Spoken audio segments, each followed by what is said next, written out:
యమజ, ఈరోజు మనం షూర్గా ఒక శుభవార్త వింటాం. అదేంటో తెలుసా? కావేరిని ఇంటి నుంచి బయటే గెంటేశారన్న వార్త. It's a breaking news. పాపం కావేరి నన్నేదో సాధిద్దాం అనుకొని రకరకాల ప్రయత్నాలు చేసింది. చివరికి విచ్చమెత్తింది కూడా. ఇప్పుడు నిజంగానే ముష్టెత్తుకుంటుంది. కావేరి పరిస్థితిని అడ్వాంటేజ్గా తీసుకొని నాకు లొంగిపోయేలా చేసుకుంటాను. మేడం, మీకు సర్ప్రైజ్.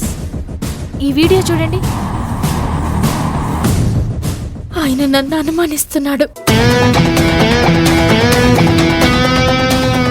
ఆయన ప్రాణగండం తప్పించాలంటే నేను 3 రోజులు పూజ చేసి అర్జున్ బాబుతో ప్రసాదం పంపించాను. రేపటితో 3 రోజులు అయిపోతాయి బావా.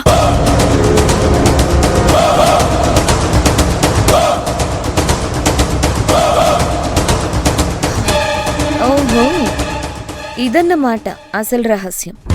ఆ అర్జున్ గాడికి ప్రాణగండం ఉంది.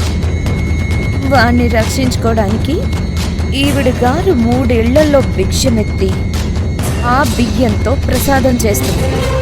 నేనేమో ఈ పూజలన్నీ నా నుంచి ఆస్తి లాక్కోవడానికి అనుకున్నాను. నేను కూడా అలాగే అనుకున్నాను యమజ. ఏదైతేనే తోలే దొరికిందా కావేరి.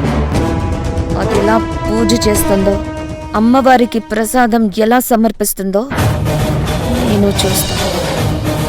అమ్మో, వీళ్ళు మళ్ళీ అమ్మవారితో పెట్టుకుంటున్నారు. ఏమవుతుందో ఏంటో. కావేరి ఓడిపోవడం కోసం నేను దేవుడితోనైనా పోరాడతాను. అంతే తప్ప వదిలే సమస్య లేదు. విశాల్, ఈ రోజుతో కావేరి కథ ఫినిష్ అవ్వాలి. అలాగే యమజ.